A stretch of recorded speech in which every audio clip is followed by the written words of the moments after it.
রাহুল গান্ধীর ভারত জোড়ো ন্যায় যাত্রা যাতে সফল হয় তার জন্য আজ সকালে কংগ্রেস সেবা দলের পক্ষ থেকে একটি যজ্ঞের আয়োজন করা হয়। এদিন আমহার্স্ট স্ট্রিটে লেডি ডাফরিন হসপিটালের সামনে কংগ্রেসের সেবা দল যজ্ঞানুষ্ঠান করে রাহুল গান্ধীর ভারত জোড়ো ন্যায় যাত্রার শুভ কামনা করে।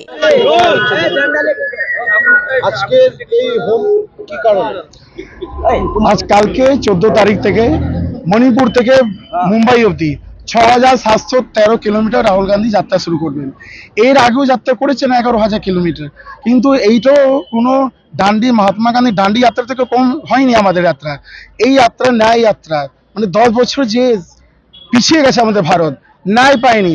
কুস্তি থেকে কৃষকরা পরেশান, এই যাত্রা হচ্ছে মানুষের জন্য। আপনি দেখেছেন 2014 যখন প্রধানমন্ত্রী এসে কেরম ব্যঙ্গ করেছিলেন এই রাহুল গান্ধী, যা ঠাকুমা গুলি করেছে জঙ্গিদের হাতে বম ব্লাস্ট হয়েছে ওর বাবা, তাও ও সাহস করে এগিয়ে যাচ্ছেন। কেন? ভারতে ন্যায় দিতে হবে। কোনো গার্ড, কোনো সিআরপি ছাড়া রাহুল গান্ধী হাঁটবে। কেন? মানুষের সাথে যোগাযোগ। আর মানুষ জেনে রাখবেন, পুঁজিপতি দিয়ে কংগ্রেস দলটা চলে না। কংগ্রেস দলটা চলে মানুষের ভালোবাসে, জাতিবাদী। ওই জন্য আমরা ওয়েবসাইটে একটা ডেস্ক চেক করে নিয়েছি, সেখানে আপনি দেখতে পারবেন। ওই যেখানে ওয়েবসাইটটা চালু করবেন আমাদের কত অর্থ আছে, কি আছে, সব দেখা যাবে। আর একটা হেল্পলাইন চালু করেছি, এই হেল্পলাইনে মিস কল দিলে আপনারা আর সাধারণ মানুষও যুক্ত হতে পারবেন। আর আমাদের বাংলায় 525 কিলোমিটার থাকবেন 5 দিন রাহুল গান্ধী। সেই যাত্রার জেলাগুলো যে পদাধিকারীরা আছে ওইখানে যোগাযোগ করলে ওরা বলতে পারবে কোন সময় কোথায় কি হচ্ছে। এই যাত্রা সাফল্য করার জন্য আমরা আজকে রাহুল গান্ধী প্রতীক নিয়ে আইএনটিসি সেবা দল আজকে রাস্তায় নেমেছে কালকে সফল করার জন্য ভারত ন্যায় যাত্রা। 2024-এ যেমনি ন্যায় পায় ভারত, ন্যায্য পায়, আর কিছু না। ন্যায় যাত্রা নিয়ে আমরা শুরু।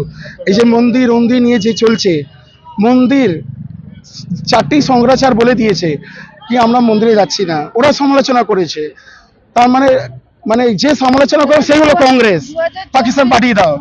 2024 লোকসভা ভোটের আগে ভারত জোড়ো যাত্রার পর আবার ভারত জোড়ো ন্যায় যাত্রা। হ্যাঁ, নিশ্চয় ন্যায় যাত্রা, ন্যায় পাবো।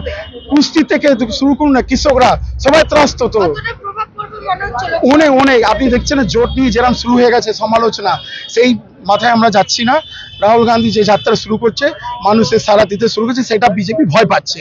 ওই জন্য ধর্মকে নিয়ে রাম মন্দিরকে মিশ্রিত করে রাম মন্দির হয় না এরকম। আপনারা বলছেন মানুষ কিভাবে ভারত জোড়ো ন্যায় যাত্রায় অংশগ্রহণ করবেন, সেই ব্যবস্থা করবেন, সেই ব্যবস্থা কিভাবে? হ্যাঁ, হেল্পলাইন আমাদের চালু করেছি, মিস কল দিলে আপনি পেয়ে যাবেন সব ডিটেল। এখান থেকে কেরাম কি হচ্ছে ডাইরেক্ট আপনি যুক্তে পারবেন এখানে সাধারণ মানুষ। ওই জন্য আমরা রাহুল গান্ধী কোনো সিআরপিএফ এসপিজি ছাড়া কোনো সুরক্ষা নেই। ওনার ঠাকুমা গুলিতে মারা গেছে, জঙ্গিদের বোম ব্লাস্ট হয়েছে, বাবা মারা গেছে, কিন্তু ওনার কোনো ভয় নেই।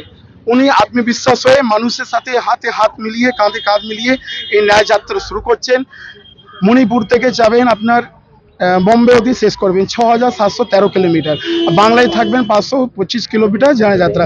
সে শিলিগুড়ি দার্জিলিং হয়ে উনি বিহারে যাবেন। এই জন্য আমরা বাংলায় আজকে এর হোম করে আজকে আইএনটিসি সেবা দল আর ইউথ কংগ্রেস মিলে আজকে এই শুরু করলাম। কামনা করলাম যাত্রা আমাদের সফল হোক, ন্যায় পাক ভারতবর্ষ। প্রণব পান্ডে, আইএনটিসি সেবা দল সভাপতি।